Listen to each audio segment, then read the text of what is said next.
ashiriwe. Ntabwo ari uko twahura narashiriwe cyangwa nawe washiriwe, ahubwo ikibazo ni ugushirirwa, ariko umuntu w'Imana washiriwe akagira gute? Akabimenya.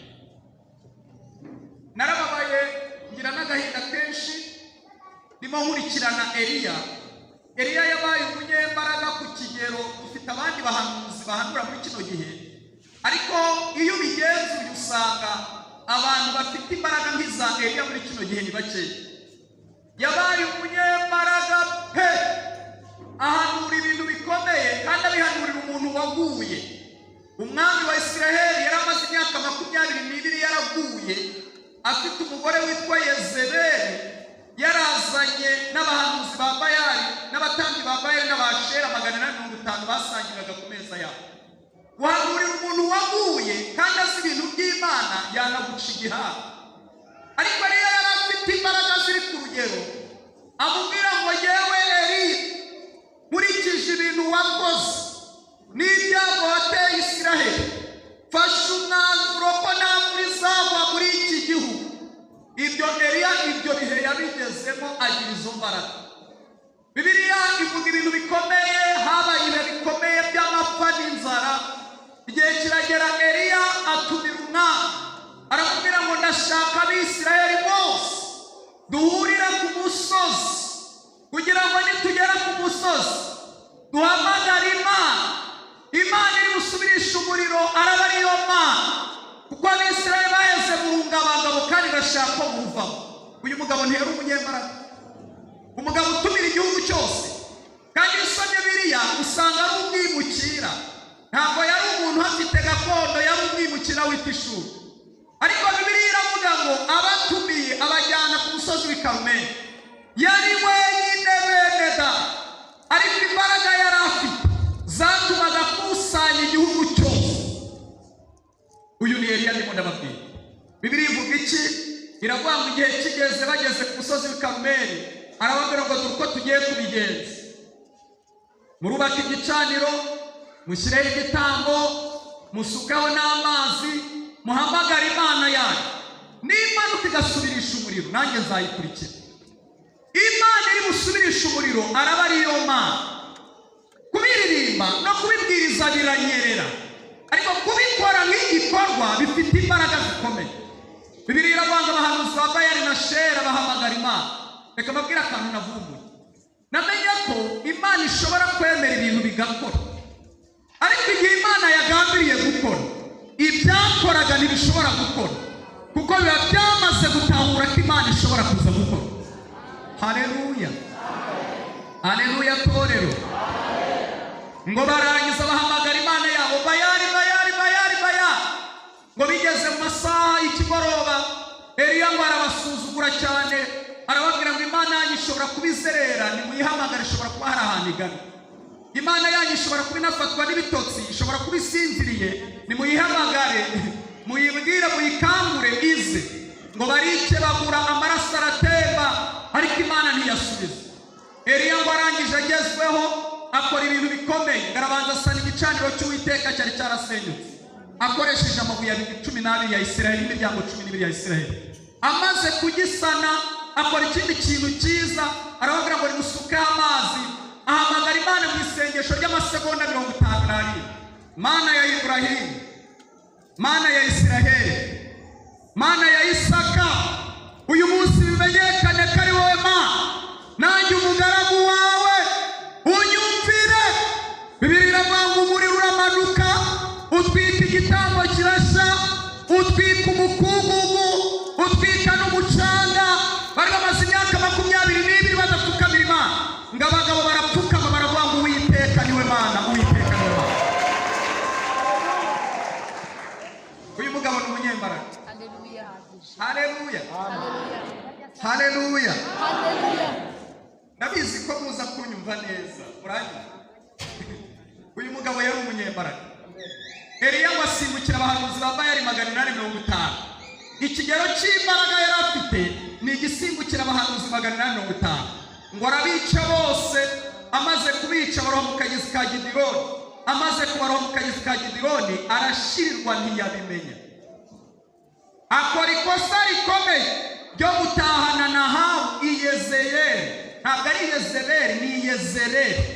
Atahana na Ahabu mu mujyi witwa Yezereli.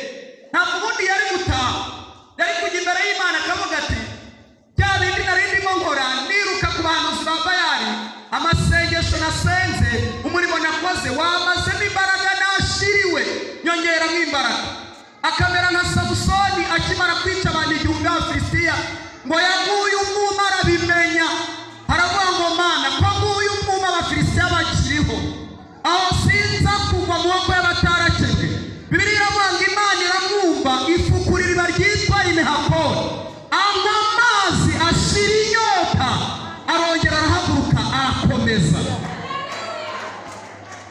Ndashaka kuza kuvuga amagambo nyitondeye, mundebe hano. Mu bintu byantangaje, atahana na Ahabu bageze Yezereli, mwumve yatashe yashiriwe. Ikigero cy'imbaraga yari afite zagize gute? Ubundi ntiyari gutaha, yari kujya hehe? Imbere y'Imana akayibwira ngo zishizemo ongeramo izindi. Ngo ahageze araryama ayisinziriye, aho twasomye niho ngeze, agiye kumva ngo abantu barimo barakomanga, akangukira hejuru, arabaza ngo muri bande muragenzwa n'iki?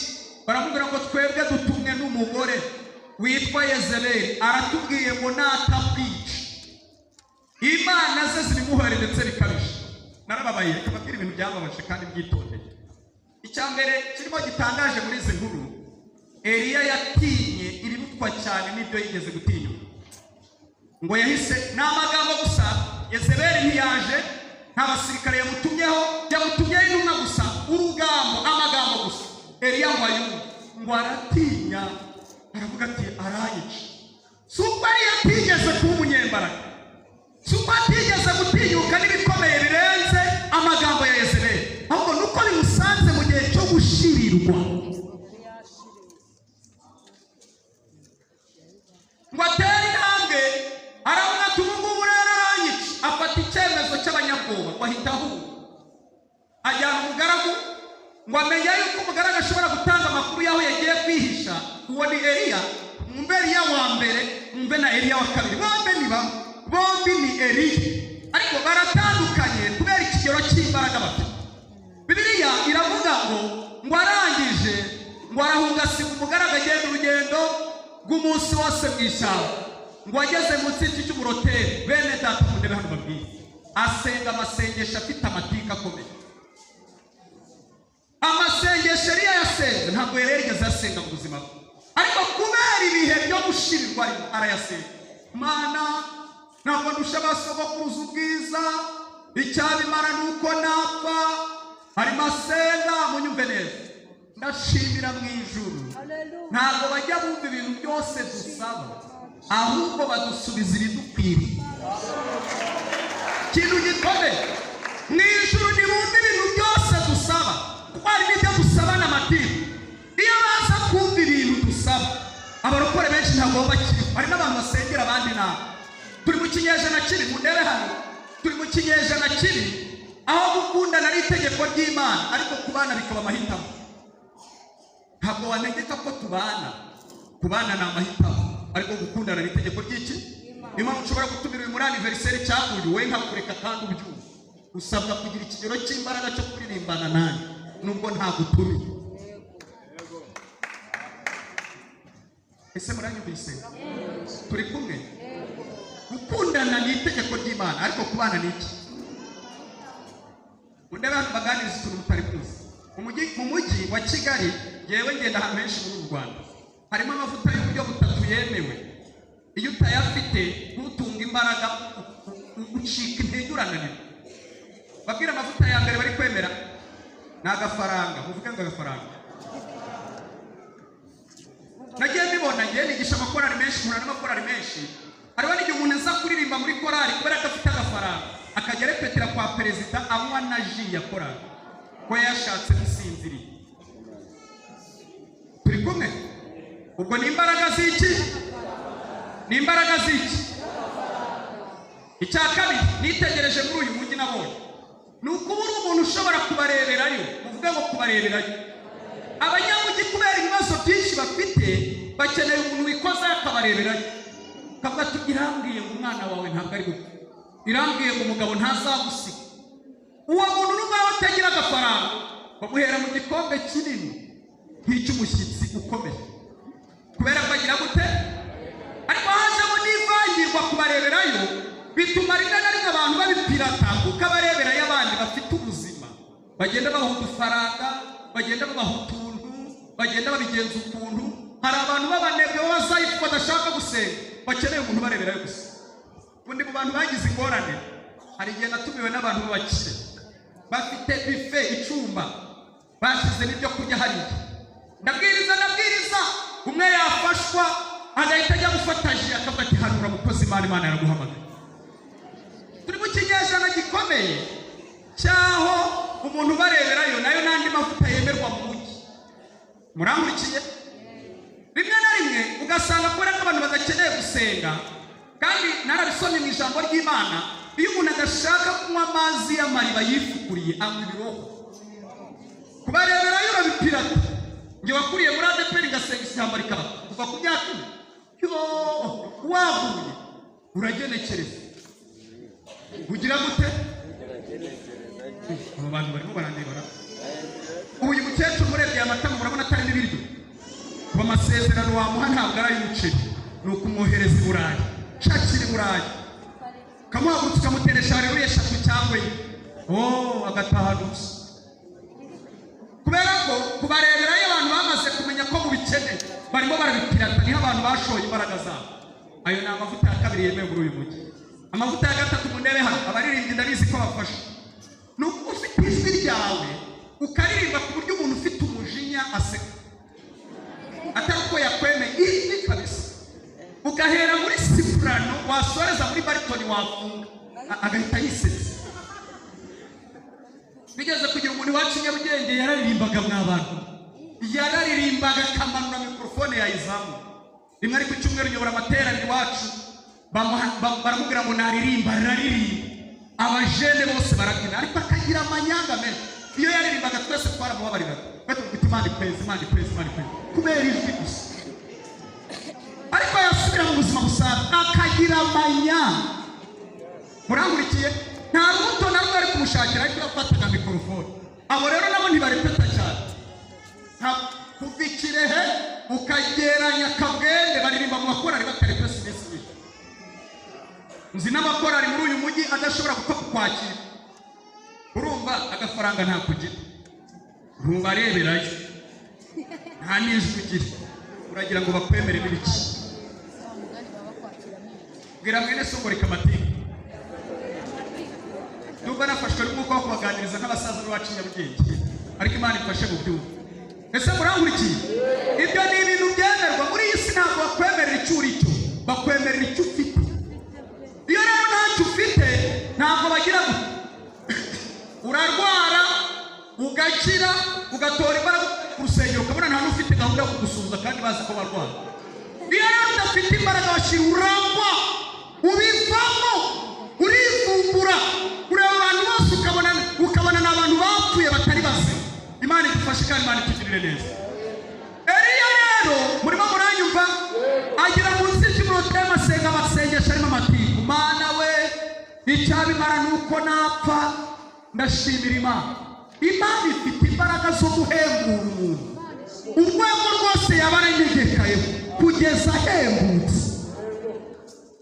Imana ifite imbaraga zo guhembura umuntu urwego rwose yaba yaranegekayeho kugeza ahembutse. Mu ijuru mwabohereje marayika, arangije amuzanira agacuma k'amazi ndetse amuzanira n'umutsima ngo ararye. Naratangaye. Uzi ko yari yanegekaye ku buryo bamuhembura bwa mbere ntahembuke. Muruba mwamuhembuza iki? Korasi Adonai ntabwo ushobora kumuhembura, ntibimukoraho ayo mavuta ntayo. Ntushobora kumuhembuza amagambo arahaga, ariko babwira marayika ngo muhembure kugeza ahembutse. Akimara guhembuka yasabaga urupfu. Nasomye Bibiliya nitonze, ntabwo yongeye gusaba urupfu, ahubwo yaravuze ngo nakererewe. Gahunda nari mfitanye n'Imana kwari ukugenda nkagera ku musozi w'Uwiteka aho rero barahaguruka agakomeza aragenda. Yari afite imbaraga z'iminsi 40. ndashaka kuvuga ibintu bikomeye tugasenga. Haleluya. Turi ku ijambo rivuga ngo gushirwa kandi urugamba rugikomeje. Mu rugendo rujya mu ijuru hari ibintu bibiri bibujijwe. Ndeba hano wigisha, hari ibintu bibiri bigize gute. Icya mbere, mu rugendo rujya mu ijuru nta kiruhuko kizabukuru kihaba. Sa nureba mwene se mubwire ngo ayo magambo urayumvisha. Nta kiruhuko kizabukuru kihaba. Mu kazi gasanzwe iyo umuntu agejeje imyaka ni automatique bagushyira mu kiruhuko kizabukuru. Wavuga ngo ndashoboye, wavuga ngo mfite imbaraga, bagushyira mu kiruhuko kizabukuru. Ariko mu rugendo rujya mu ijuru umusaza nk'uyu ategetswe gusenga mu mbaraga ze, ariko ategetswe gusenga. Ubundi iyo biza kuba ari ibintu biryoshye, hari imyaka ariko uzakorera Imana kuva muri école de dimanche ukazamuka korera Imana, wagera nk'imyaka 70 cyangwa 80 bakakuremera ikintu cy'icundo. Ubundi ku cyumweru ugasigara wicunda uri indirimbo z'amazamuko, cyangwa se bakakuzamura bakagutuza ntano hejuru kuko mu ijuru babishoboye. Umusaza nk'uriya wakoreye Imana yajya ajya gutaha akagira gutya rimwe akaza gusenga gutya, kubera ko yakoreye Imana mu kigo cy'izabukuru agahita azamuka akajya hejuru, agahita ajya hejuru avuga ati ndabategereje bana banjye umunsi umwe tuzahura, akajya azaza aje kudusura. Ariko urwego rwose wabukuze utegetswe gusenga, ntusone, utegetswe kwiyiriza, utegetswe kurwanya intambara yo kwizera, utegetswe kugeragezwa, utegetswe kurwanya intambara. Muranyumvise? Iyo umuntu wese ugihumeka nta kiruhuko kizabukuru kiba mu rugendo rujya mu ijuru. Muvuge ngo biragoye. Amabwira ka kabiri simasome ibyanditswe byinshi kandi ubuye mu rugendo rujya mu ijuru. Iyo umuntu akomeretse ugakomereka bitewe n'impamvu, kuko mu rugendo rujya mu ijuru abantu barakomereka. Iyo ukomeretse utegetswe kwihagurutsa, nta ambulance ibaho, ucumbagira ugakomeza, kuko imiti ituvura ntiba inyuma aho tuva, nta nubwo iba ahantu tuba iba imbere aho tujya. Ubu niba hari umuntu wari warakaye mu gitondo nushaka wishimye, imiti ikuvura iri hehe? Nusubira inyuma nta miti ihaba. Iyo wakomeretse umerewe nabi, ubuti Mana we ndabivamo, Mana we narategereje, Mana we baranserereje, famiye ntiyemera, barampinga, wakomeretse umerewe nabi, utegetswe kwihagurutsa. Bwira mwene se umuntu ambulance ibaho. Utegetswe kwihagurutsa ukagira gute, ugakomeza ucumbagira. Hari ijambo rivuga ngo komeza urugendo. Ijambo rivuga ngo iki? Haleluya. Biroroshye. Niyo mpamvu Imana yabwiye Eliya ngo byukurye kandi unywe, kuko urugendo rugikomeje kandi rugukomereye. Ntabwo urugendo rujya mu ijuru rwigeze. Haleluya. Nta n'urwego rw'ubuzima uzageraho ngo rworohe. Mundebe hano mbigisha ibintu utari muzi. Mundebe hano mbigisha ibintu utari muzi. Haleluya. Haleluya. Haleluya. Mu bintu binezeza, iteraniro ry'iwacu rya kabiri riragoye kuryigisha no kuririmba i Nyarugenge, ko abantu babazanye utuji. Iyo ufite amavuta finina ugira ngo bavangiwe, ariko ni ibihe bagezeho. Bazana na za iPad. Iyo atakureba neza imbere ngo anarebe no kuri bya bintu byacu mu rusengero, ashyiramo ekuteri za Bluetooth akarebera kuri iPad. Kuko buryo uvuga ijwi riri live stream uri mutanga atanga kukumva, ujya kurangiza we yakumvishe kare. Noneho nta hantu abantu bafashwa, umuntu wese akarira. Ubuzima kubarira nta muntu ushonje uri, uhaze niwe wirize. Umuntu uhaze wese yafashwa ararira. Adonai binagusaba gutera gukora siporo. Adonai Elohim Shama Shama, ujya kubona abantu bose bararize. Oh haleluya, watugiriye neza Mana. Iyo utarasubizwa cyane uza mu rya mbere wacu. Iyo uzi neza ko utarasubizwa uza mu rya kangahe? Iyo uje mu rya kabiri uragwa, umuntu arafashwa agahita asoma kuri kaje. Oh haleluya, waraguhimbagiye. Kandi nta dayimoni birimo, nibyo bihagize gute? Nibyo bihagize gute? Ariko mu bintu byanunguye, urwego rwose Imana yagusubizaho, igusigira utuntu tukwibutsa ko isi atari paradis. Bwira mwene se isi si paradis. Turahari, igusigira utuntu tukwibutsa ko isi atari.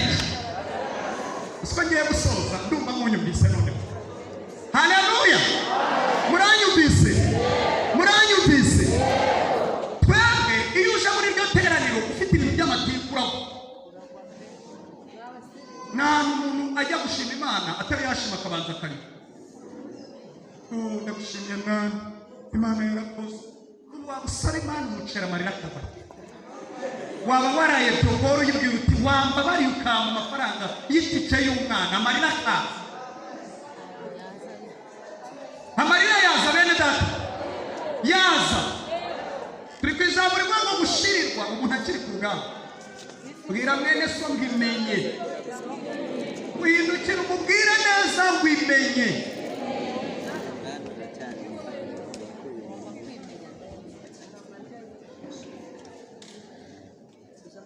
Iyo ukomeretse utegetswe gukomeza. Naratunguwe, nabajije Yesu namubwira ko utashyizemo na ambulance basi. Umuntu akomereke, narangiza gukomereka tubona ambulance imutwaye iti reka mwegeze imbere yakomeretse babanze bamuvure. Urahaguruka ucumbagira uvuga uti barankomerekeje kuri korali, ariko usabwa kugira gute? Gusenga kandi wejeje utunganye ugakomeza. Ndumva nkomeretse, imiti ikuvurira imbere ujya ntiba inyuma. Iyo wivuga ugasubira inyuma, hano mu mugongo murebe mwese mundebe hano mu mugongo.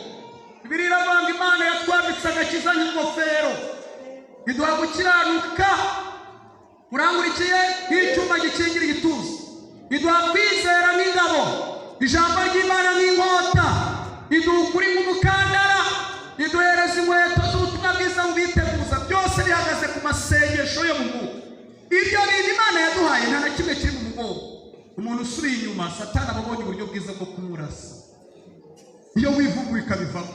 Kandi naratunguwe mu ndebe hano babwira, hari ukuntu umuntu aba ari no mu murimo w'Imana akarakara akabivamo akagira ngo ahinnye Imana, ugasanga hajude hari undi uri hafi agahita yinjira muri uwo murimo, noneho wazagaruka bikagusaba guhinduka umufana we.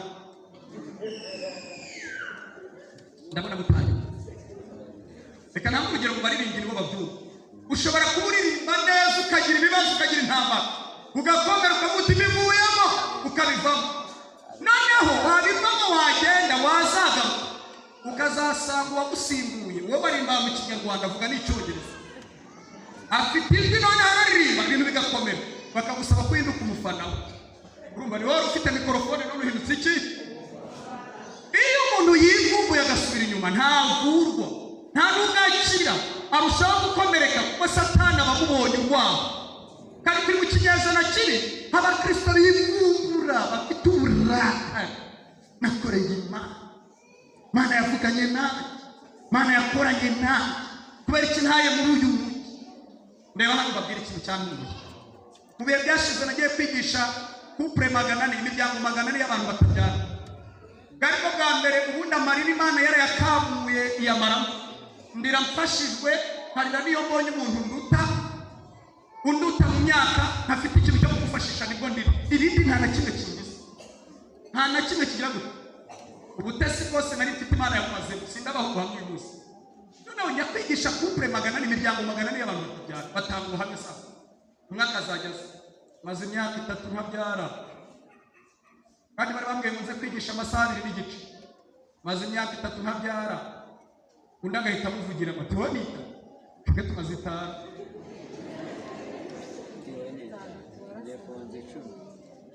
Noneho wajya ukabona undi aramanitse ati nanjye hari ikintu ushaka kuvuga, ati njye maze imyaka 19 nagiye mbesha abantu bose ko nabyaye abana 3, ariko uyu munsi ndabyakiriye ko nabyara. Maze Yesu agiye kuminyigisha yo kubigisha irangura, kandi bwa mbere binani arambwira ngo banyigishirize Yesu bamumenye neza. Ansaba kubigisha Yesu ukora mu buryo butatu mu ndetse n'abakristo. Arambwira ngo bwa mbere ni Yesu ukora utabimusaba. Uwo Yesu araryoha, uvuga ngo araryoha. Niyo umuntu akugana mu materaniro twumva tumushaka. Ni Yesu ukora abantu batageze gute, utigeze usenga, utigeze usaba, ukabona agize gute arakoze. Araryoha bene data. Iyo tumubwiriza abantu baravuga turamukoze Imana arafite amavuta. Arambwira ngo bangishiriza na Yesu ubanza kugerageza umuntu, kwizera kwe kwamara gushika akabona gukora. Amingero zikomeye murabyibuka abasomye Bibiliya, hari umudamu w'Umunyakananikazi yagiye imbere ya Yesu afite amakuru yizewe ko Yesu yamugirira neza. Kuko bene data bahoze baduha amakuru, icyo mwakoze ni ukuduha amakuru. Murangurikiye? Aragenda ageze imbere ya Yesu, aramubwira ngo Yesu, mfite umwana urwaye abadayimoni, mfite amakuru ko wamukiza, kandi ko uyu mubyeyi yarayafite. Bibiliya iravuga ngo Yesu aramwihorera. Umwifato wa mbere wa Yesu kuri uwo mubyeyi agira gute? Ariko nakunze uyu mubyeyi ngo abonye Yesu amwihoreye, bakomeza gutaka cyane. Agitaka, mwibuke ko yatakaga basomye Bibiliya. Ngo abigishwa baramwegera bamubwira ngo dusezerere kuko dusakuriza igihugu. Rukuba gutaka k'uyu mubyeyi urusaku kubigishwa. Ngo arangije uwo mubyeyi ngo atera intambwe, noneho yegera Yesu. Aravuga ati nabikubwiye ndi kure ko wagiriza umwana, none ndakwegereye ngiriza umwana. Ngo akibimubwira Yesu amubwira ijambo rikomeye, uribwiye umunyarwanda ahita agenda. Aramubwira ngo ntabwo naziye abazima bo mu yandi mahanga, naziye abarwayi bo muri Isiraheli. Mwibuke ko Yesu atari yagacunguye itorero, ntabwo twese twe twakagiyeho. Inkoya akamubwira ati wowe umunyakanarikazi nturimo mubongerera neza uyu munsi. Ariko umugore yarantunguye, yarafite kwizera gukomeye, ngo ahita atera intambwe none arapfukama. Baramubwira ngo mwana, mfite amakuru ko wangiriza umwana. Akimara kubimubwira, Bibiliya iravuga ngo Yesu amubwira irindi jambo rikomeye.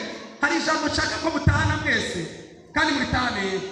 Ntabwo Yesu agira injuru, ntabwo Yesu acyurirana, ariko agira utuntu tw'uducyuro dutagatifu. Hari igihe akubwira ukumva ntibihuye n'ibyo washakaga, ngo ahita amubwira ngo nta wafata ibyo kurya by'abana ngo abihime. Ubibwiye umunyarwanda ahita asohoka, bivuye ko ndagiye. Ariko uyu mugore yarantunguye, ngo ahita amwegera, aramubwira ngo yirinde, nubwo naba mbarurirwa mu nda, ariko wibuke ko n'abashebuja b'imbwa bagira imbwa. Iyo bariye imigati bibuka ko hari imbwa batunze, bafata utuvugunyukira twasigaye bakaduhereza imbwa. Nawe akamubwira ati nta n'imbabazi wagira zingana n'iz'abantu batunze imbwa bashobora gusigaza imigati. Iyo usomye Bibiliya neza uburyo bw'imyandikire, Yesu yarasetse, yaravuze ngo mugore, kwizera kwawe bikwishe, bikubera uko wizeye. Mu yandi magambo ntiyabinaniwe, ahubwo arashaka kugerageza kwizera. Uwo Yesu rero abatangiye gusharira. Mundebe hano mvuga ibintu bikomeye. Iyo umukobwa ari mu myaka bita amativi, ni imyaka umukobwa aba ashaka gucererwa yambaye neza. Reba, umukobwa w'imyaka 21 akaba yarize neza, arangije university, niyo aje ku rusengero hari igihe akererwa, mujye mumureka. Yaba ari nyirabuheri, yambaye udukweto rwe dufite nka inci 15 bagenda, aba yumva ku isi wabo. Ariko iyo agize imyaka 30 agira ikinyabupfura atahawe n'ababyeyi.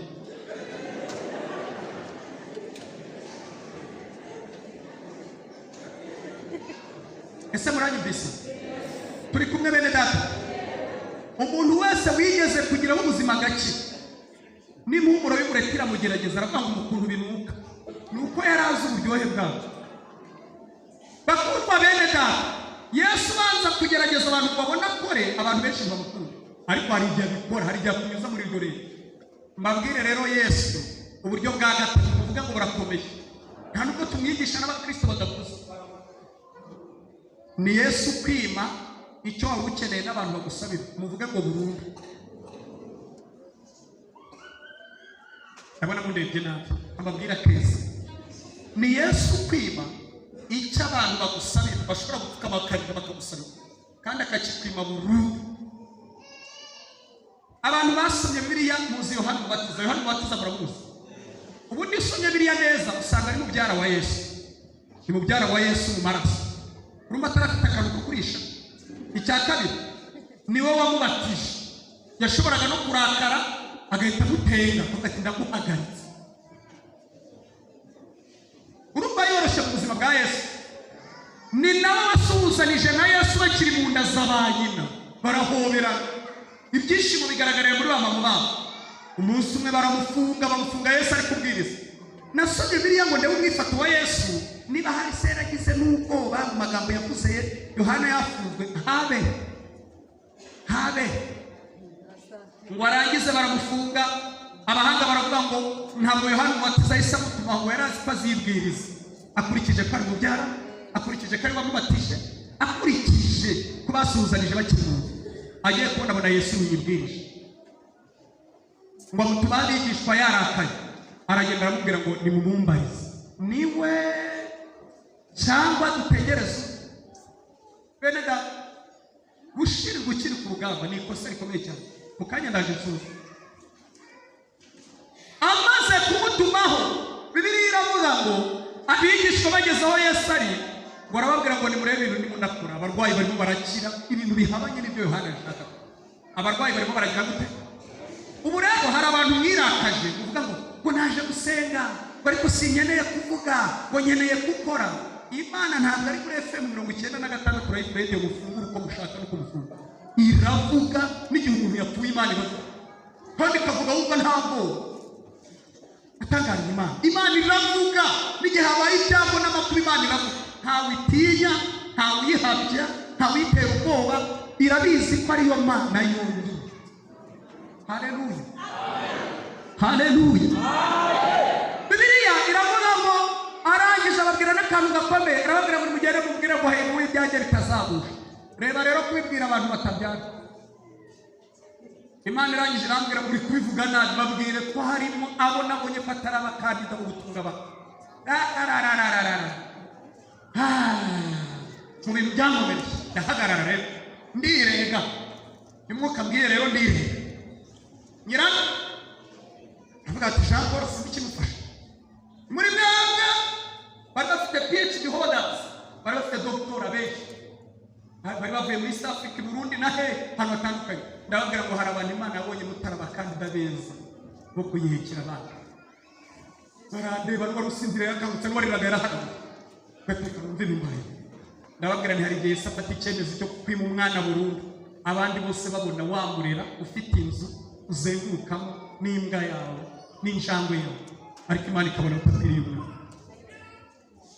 Barande uwo Yesu abantu benshi bamugezeho ntibashaka no kumwumva, bakeneye Yesu arabizanye, arabikoze, uko bigenze, Imana irabiremye, takira amavuta, uko Imana ibikoze, ubukwe burabaye, ejo bundi Imana iguhaye akazi. Hari na Yesu bana n'ubushomeri, akamwima akazi agafite ku musaraba haramuteye aje z'akazi. Mu ndabano bigisha mutari muzi ku musaraba biranagana, niba hari ahantu hari amafaranga ari ku musaraba, nuba utayafite ku musaraba arapaki, amafaranga ari muramuteye aje. Nubwo nta mugabo urabona ku musaraba urapakiye beza, hari abahungu nabo bari kubwira Imana ati wampaye umugore ko namuha. Ku musaraba bagize bari muramuteye aje, murangurikiye. Nubwo nta urabona ku musaraba ziri muramuteye aje, hari igihe mu ijuru bafata icyemezo cyo kubika imari ishaka bakabikwiye. Biragusaba ko ufite imbaraga, igihe cyose washimye uzabivamo. Yesu uzamusezeraho umubwire ngo Yesu baye nagiye. Haleluya. Haleluya bene data. Haleluya. Ndashaka gusenga umwanya mutoya. Undi bantu babwire Israeli yagize abanzi mu buryo bune. Yagize abanzi mu buryo bungahe? Bune. Abanzi ba mbere yari afite nimero ya mbere n'Abafilisitiya. Abafilisitiya nta kindi bashakaga muri Israeli, ntabwo bashaka kwica Abisirayeli bose, bashaka kwica ukomeye muri bo, abandi basigaye bagahinduka abagaragu. Bari bazi imbaraga z'Abisirayeli, bari bazi n'icyo bababyaza. Ni nayo mpamvu Goliyati arimo aganira na Dawidi, yaramubwiye ngo nuramukunyishe tuzahinduka abagaragu bawe, ariko ninkwica natwe tuzabagaragu bawe. Bene data bakuru, Israeli yari izengurutswe n'Abafilisitiya bahora bayitera. Kurangara Umwisirayeli ntagire imbaraga, kandi imbaraga zabo zari Imana iri hagati muri bo. Gutakaza Imana gatoya, Abafilisitiya babaga bahageze, kandi nta kindi bashakaga uretse kwica ukomeye muri bo. Barangiza kwica ukomeye muri bo, abandi bagahinduka abagaragu. Murangiza abanzi ba kabiri bari bafite, muvuge ngo barakomeye, ni Abasiriya. Abasiriya bo ntibicaga Abisirayeli cyane, ahubwo bicaga umuntu umenya amakuru y'ibyo bapanga. Ni nayo mpamvu bajya gutera Elisa, baravuze ngo uwo ninde? Abanyamahano muri hano munyumve neza, muri kino gihe ninde muntu ujya uhishura amakuru yacu muri Korani ko dukorera inama ivure? Ninde umenya ikintu kigiye kuba ku bakobwa muri Korani bigatuma imigambi yacu idahaba? Ninde umenya ikintu kigiye kuba ku itorero rya Ndera akamena ayo mabanga bigatuma imigambi yacu idahaba. Baravuga ngo ni Elisa. Basanga Elisa atuye ahantu habi, atuye i Dotani, ntabwo yari atuye i Samariya mu murwa mukuru. Ngo boherezayo intumwa zishinzwe gushimuta abantu nk'abo, ziza mu gicuku cya nijoro. Ariko nubwo zari zizi, zasanze Elisa afite imbaraga zipakiye zuzuye. Ikibazo si intambara turwana, ikibazo ni imbaraga. Iyo bize bigasanga umuntu afite imbaraga, haleluya, bisubirayo bimwaye, kuko umuntu w'Imana ufite imbaraga ntapfa gutsindwa. Biri muri we bikomeye kurenza ibintu byose byamutera. Ariko bisanze umuntu yarashire birakubita, ngo bisanga Elisa aryamye asinziriye, umugaragu we nta by'imbaraga nta by'iki. Ngo arangije ababonye araza abwira Elisa aramubwira ngo turapfuye dore dutewe n'ingabo nyinshi zimanuka. Elisa ngo araza atuje, aravuga ngo Mana nsengeye umugaragu wanjye, muhishurire amenye uburyo twebwe turi. Ngo Imana imukora ku maso, agiye kubona Elisa ari ku wundi musozi utazi. Bibiliya ntigaragaza izina ryabo. Mu ndebe hano babwire bene data, ntabwo Imana iturindira ahantu haza, kuko Imana ikurindiye ahantu haza nawe ubwawe wazamena amabanga. Iturindira ku musozi utazi. Ngo agiye kubona Elisa ari ku musozi utazwi, ngo azengurutswe n'amagare n'amafarashi byaka umuriro. Bibiliya iravuga ngo nuko arangije ingabo zimaze kuza arazibwira ngo turashaka Elisa. Ngo nimujye imbere,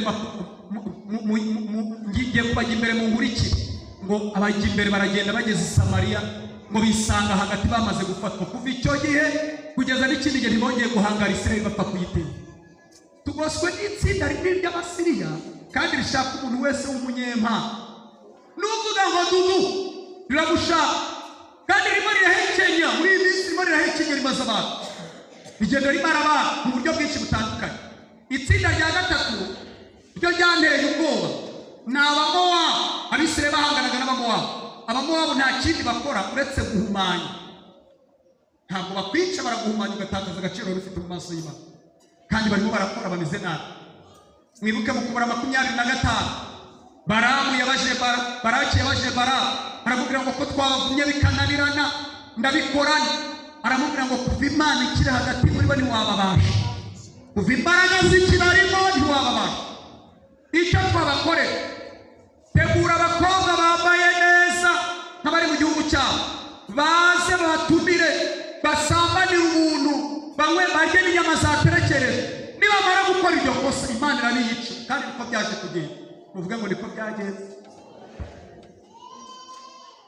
Aya magambo yarangoye cyane mu buryo bukomeye. Bibiliya iravuga ngo bagiye kubona abantu bakobwa basesekaye aho Abisirayeli bari bari, bakajya babwira wakwemera nkagutumira mu birori byacu. Utari ufite imbaraga yarahagurutse aragenda. Ngo bagera aho Abamowabu bari, batangira gusambana nabo no kurya inyama zaterekereje. Sinzi aho mugiga yari iri, birahagurutse itangira kubica. Bene data mundebe hano, ngiye kubabuza ikintu kandi buri wese n'uwo bizabaho azakirinde mu buzima bwe busigaye. Ngiye kubabuza ikintu, munyumve neza, mu bitaha. Nuramuka unaguye mu cyaha, cyangwa wowe ufite umutima wo kugwa no gusubira inyuma no kugwa mu cyaha, ntuzaze kugikorera mu murimo w'Imana. Hari umwe mu Bisirayeli wagiye abona ukuntu bari gusambanira ku gasozi, aravuga ati ngiye ntabwo ndi gusambanire ku gasozi. Ngo yarazi amakuru ihema ry'ibonaniro barifunguriye n'igihe abatambyi babarimo.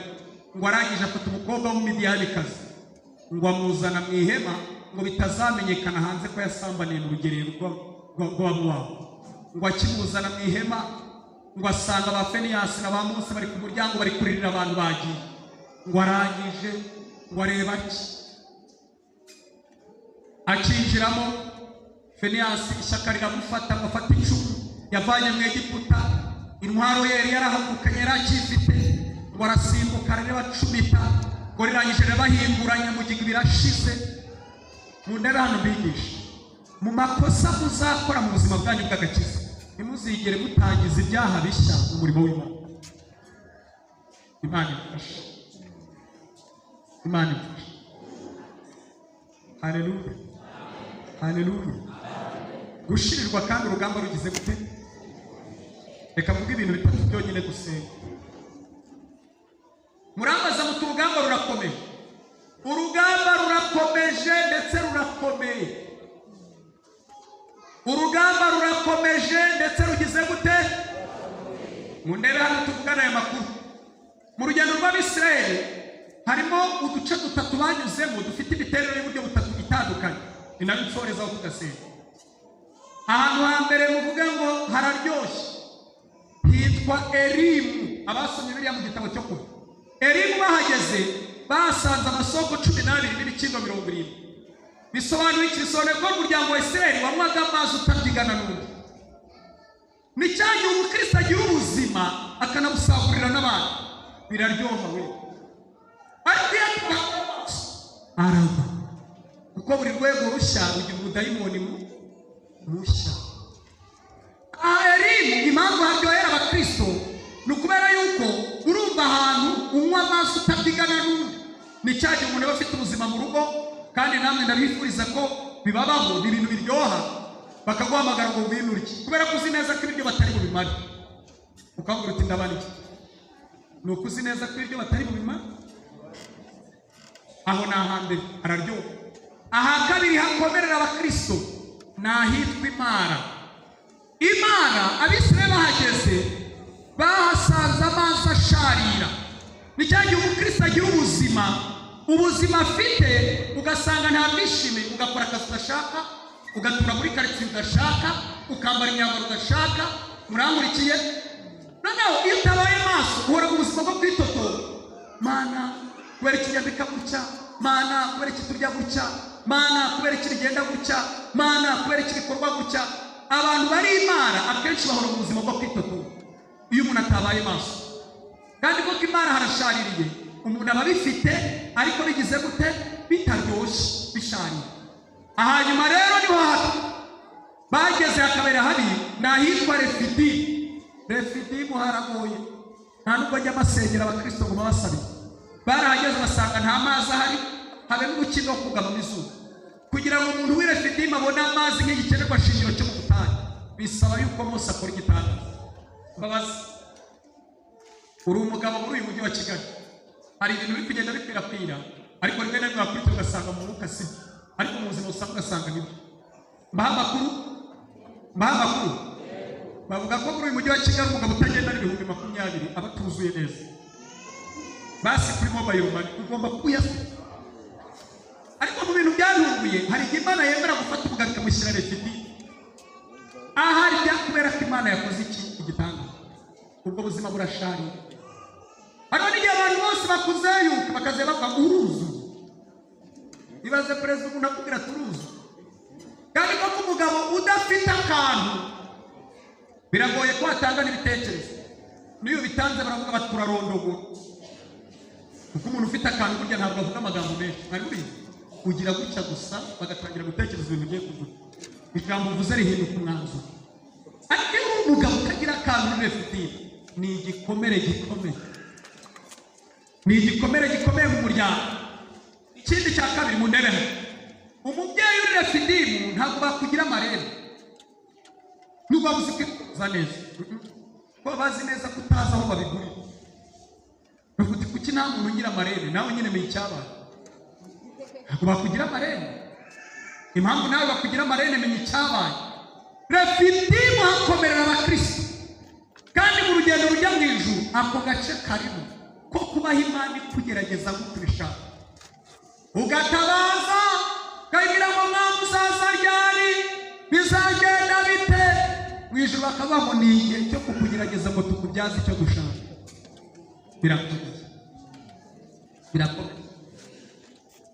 Birakomeye. Imana ifashe. Ndumva ashaka gusoza tugasenga. Imana ifashe aya magambo muyataha. Ntabwo aryoshye, none se narigeze. Imana imbwira kubahanurira, nshobora guhanura nkamara amasaha, nari kuza ngahanura none nibyo yampaye. Gushirirwa urugendo rukigize gute?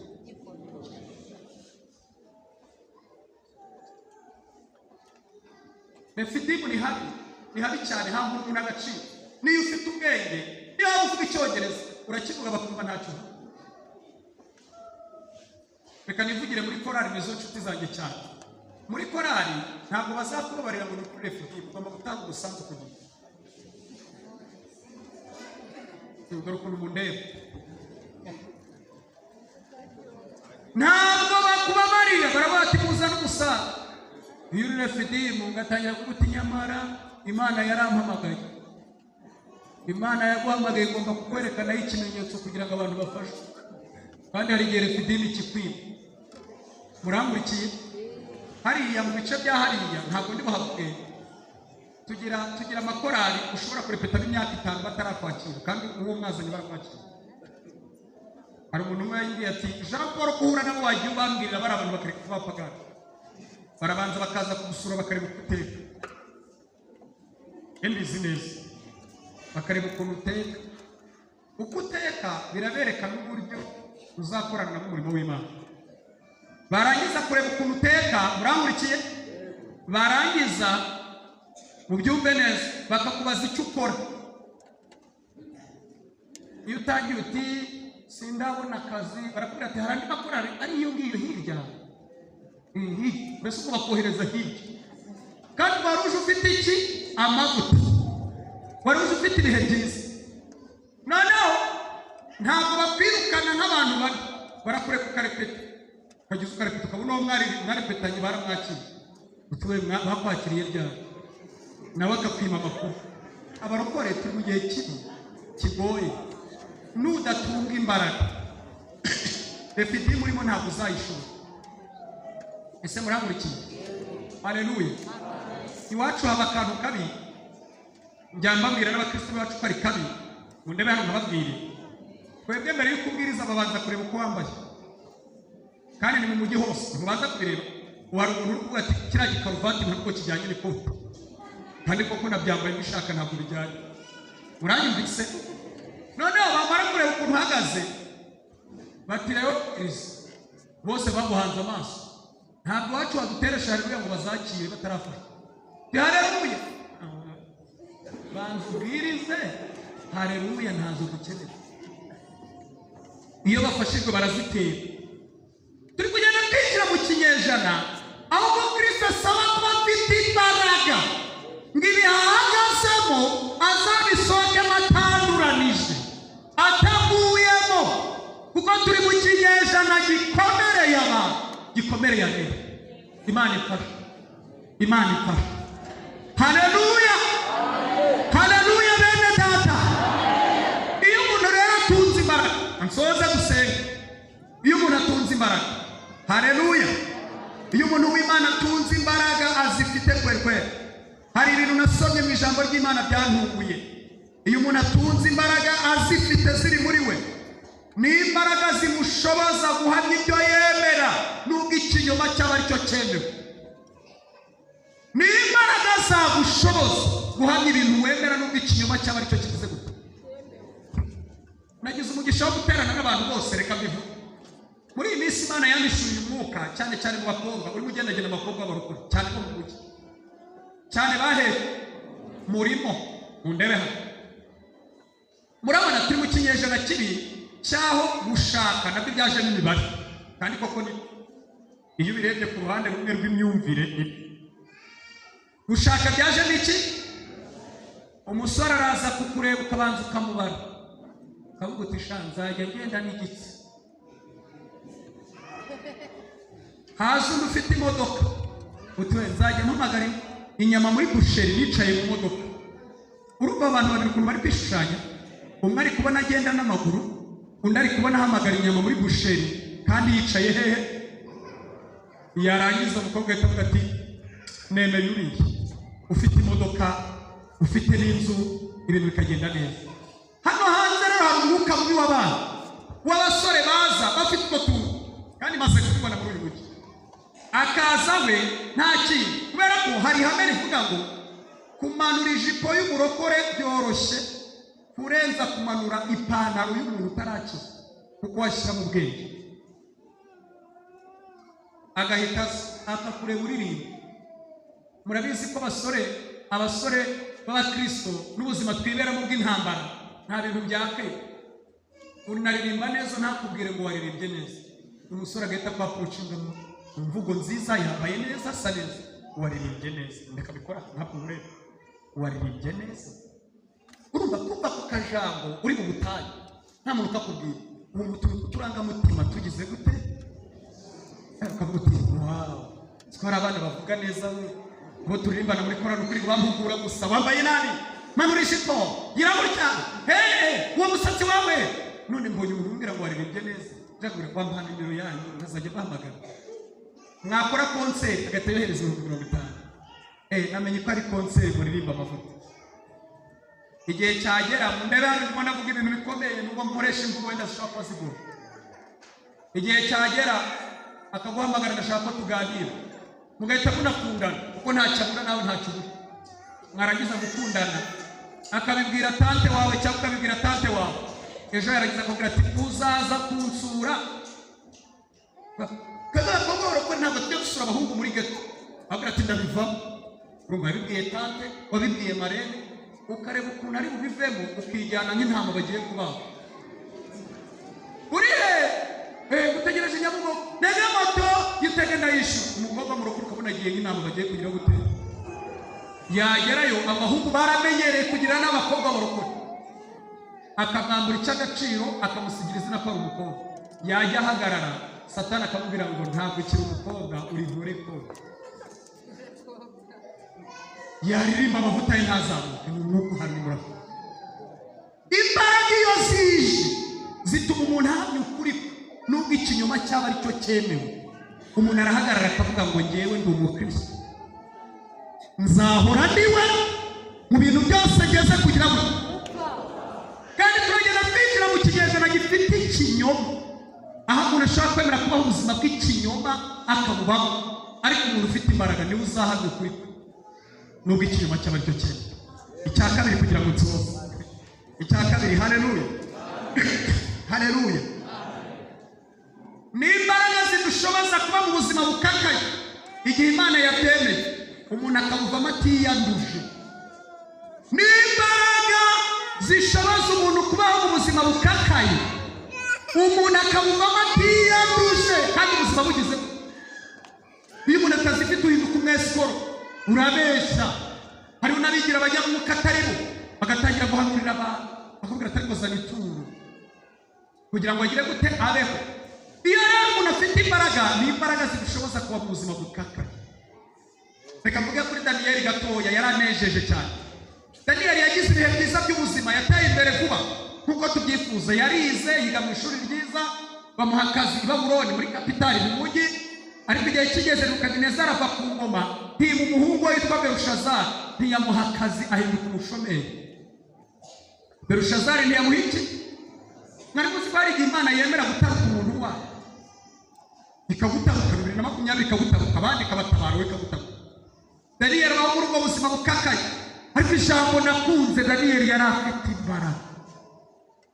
Umunsi umwe bagira ikibazo cy'ikiganza cyandika ku rusika, meri tekeri n'aya magambo yose bashaka kubabisobanura kura. Umugore wa Berushazari amubwira ngo nyamara ku ngoma ya se hariho umugabo witwa Daniyeli wababwagamo n'umwuka w'Imana ye, uwo ngumuzanye yashobora guhanga muri byananiranye. Mwibuke ko ari umushomeri, nta kazi yamuha, ariko amuzanye asanga imbaraga yari afite ku ngoma ya se nizo agifite no muhereka byo kutagira akazi. Haleluya! Imana irasaba ko nitugirira neza tugumane imbaraga, ariko no mu bihe bikakaye Imana itunyuzamo, umuntu w'Imana agira imbaraga. Ubwo nibwo Kristo, nibwo buzima.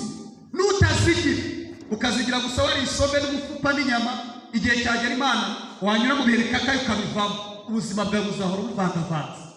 Reka mvuge cyane badusenge, avuge cyane badusenge. Haleluya haleluya. Icyane bashaka kubabwira ni imbaraga zidushoboza guhangana n'ibintu byagiye bihekenya abandi. Imbaraga zidushoboza guhangana n'ibintu byagiye bihekenya. Buri cyiciro cyose gifite ibintu bigenda bigihekenya. Kirahari. Buri cyiciro cyose cy'ubuzima gifite ibintu byagiye bigihekenya. Reka bayi ibintu bibiri nitegereje mu Rwanda n'umvugo burangije. Ntabwo nari nzi ko umubyeyi ashobora gutandukana n'umugabo afite abana batandatu. nari nzi ko bitashoboka. Abana batandatu harimo n'abuzukuru, kandi yamara kugera hanze y'ubwo buzima yari umukristo yarasenze akavuga no mu ndimi, agashaka undi mwana w'umusore kandi akabona posteri mu mafuta. Ntabwo nari nzi ko byakunda. Nari nzi ko wenda byaba nk'umuntu babyaranye nka rimwe cyangwa kabiri, ariko umuntu ufite n'abuzukuru. Ariko narabibonye aho umuntu asigaye atandukana n'umugabo, kubera ko umugabo ni umusaza nawe ni mukecuru, agahita yishakira umwana w'umusore bagasezerana. Hari umwana w'umunsetsa yagiye mu bukwe nk'ubwo ngubwo agezeyo, basohora umubyeyi ungana nawe kandi nawe afite abuzukuru n'abakuru. Ngo bakimusohora abonye basaza bamuzanye, yari yashatse umusore, bahita ajya kwishyura. Yarambwiye ati Jean Paul, nabuze uko mbere batajya kwishyura. Narabuze ni ishyano rikuru. Kuri mu kinyejana kibi aho ibintu biri guhekenya, birahekenya ingo, birahekenya abagore, birahekenya abakobwa, birahekenya abamama, birahekenya umuntu wese. Ariko umuntu uri uhagaze afite imbaraga, haleluya, haleluya, ahangana nabyo akabitsinda. Reka mvuge ibintu bibiri mbona muri iyi minsi birimo bihekenya. Icya mbere ni umwuka w'ubusambanyi uri hano hanze. Umwuka w'iki? Umwuka w'ubusambanyi uri hano hanze. Kandi ubona ugenda ubyara ibintu byinshi bitandukanye. Urimo urahekenya abantu, urahekenya abagore, urahekenya abagabo, urahekenya abakobwa, uragenda urahekenya abantu benshi. Kandi mu bintu byantangaje bikanantera n'ubwoba, mbabwira ubwoba nagize, nuko bamwe mu bantu bahekenywe nabwo ashobora no kuvuga mu rurimi rushya. Kuko ururimi rushya warupirata. Nkuko umuntu wavuga ngo arashobora kuvuga igiswahili cyangwa umuntu ashobora kuvuga icyongereza atarakandagiye mu Bwongereza. Ururimi rushya ukivuga tamil, shato tapo atu, urabona ntaruvuze, ariko ntabwo nibyo nigira.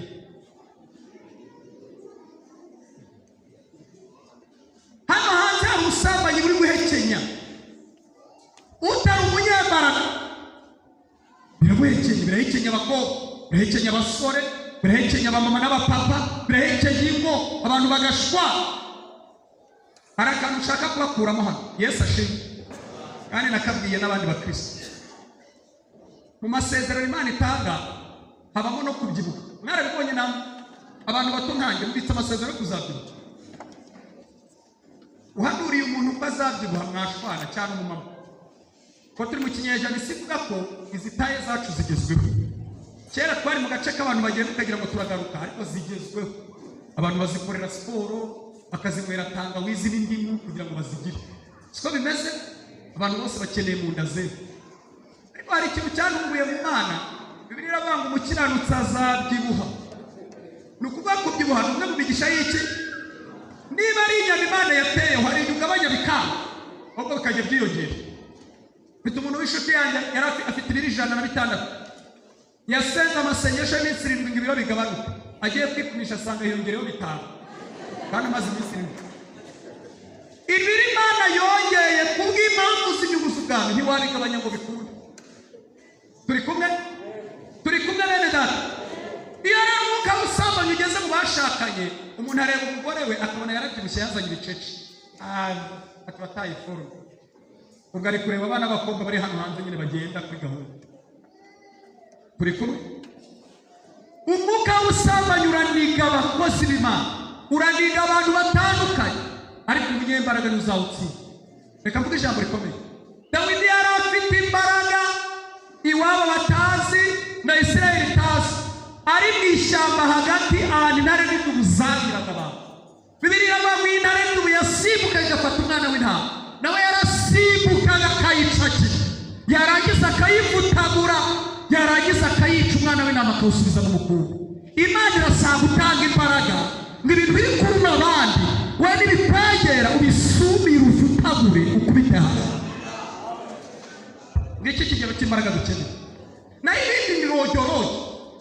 Kuko niba ubuzima bwacu tuzasigarana kubwiriza, guhanura, kuvuga, ariko dusuzuguwe n'abadayimoni, ku rwego umuntu agenda ukabona afite irari ry'igikorwa, irari ry'ubusambanyi ry'igikorwa wakora ukaduma. Umuntu araheta kuva mu gitondo kugeza nimugoroba. Mu minsi yashize nagize ikibazo gikomeye cyane, narababaye n'umuntu nzi umukozi Imana bambwiye inkuru. yajyaga aza ku rusengero agakorana inama n'abandi, yarangiza agakata umuntu yajyagaho wari utuye hafi y'urusengero.